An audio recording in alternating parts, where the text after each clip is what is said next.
Hello and welcome to another episode of Rubicon Unlimited. Today I'm going to go over how I fit 35-inch tires on my Jeep, what I did and what I chose.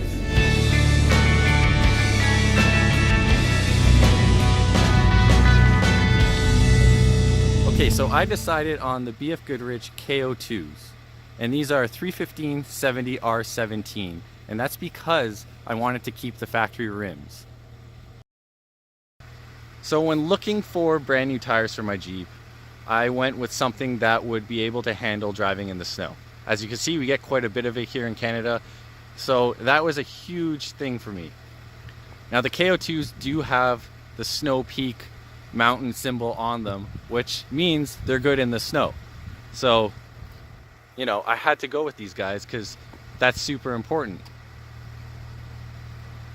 Now an added bonus to that is here in Canada, in certain provinces, your insurance company will actually give you a reduced rate if you are running tires that are rated for the snow.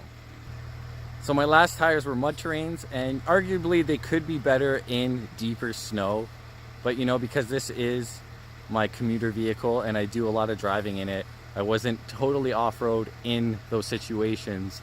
I had to go with something that was all around really good. I'm really impressed with the drivability of these tires. I find that they're way smoother on road. I mean, my old tires were the knobby kind of mud terrains, so that's obviously not going to be as smooth as, you know, a tire with this kind of tread. If you guys have been following along, I've been doing quite a few mods to prepare my Jeep for these new tires. They are larger, so let me go through a quick overview of what I did to get up to this point. And I'm going to make sure to leave a link in the description for all these products. And if you go back and check out my channel, you can see the install videos for each of them. So the first thing I did to prep my Jeep for these tires is I went with a flat fender. Now these are Bushwacker flat fender flares, but you could also go with your stock flares and just trim them.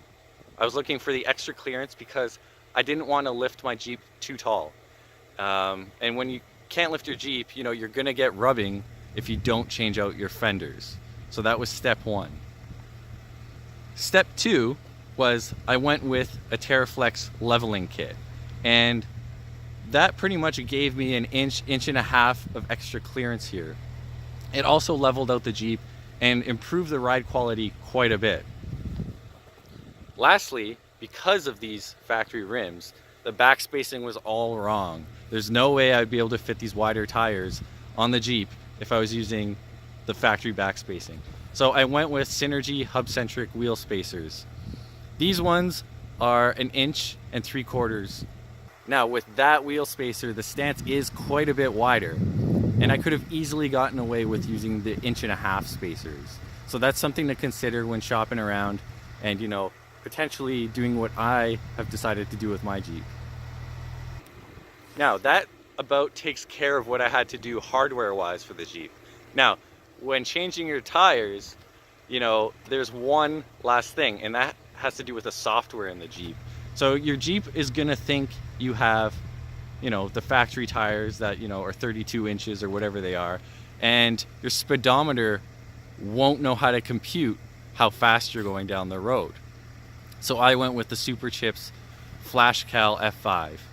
I have to say, that is something you should definitely purchase because it allows you to change, you know, the tire size that you're running. It'll allow you to change the gear ratio if you ever need to, you know, re-gear in the future. It'll also allow you to do a bunch of other things like how your daytime running lights work, you know, if your fog lights stay on. You can change the idle RPM. So on top of all of those features that the Superchips can do to calibrate your Jeep, you can also read error codes, and that's huge because, you know, we like working on our Jeeps, and if you ever see the check engine light, you'll be able to diagnose that and, you know, buy the appropriate parts that you need to fix your vehicle. And I have to say, thank you for tuning in to another episode of Rubicon Unlimited. I really appreciate you guys coming along for the ride. And if you haven't already, please subscribe because, like I said, there's going to be more content. I'm going to be creating more videos. So we'll see you on the next one.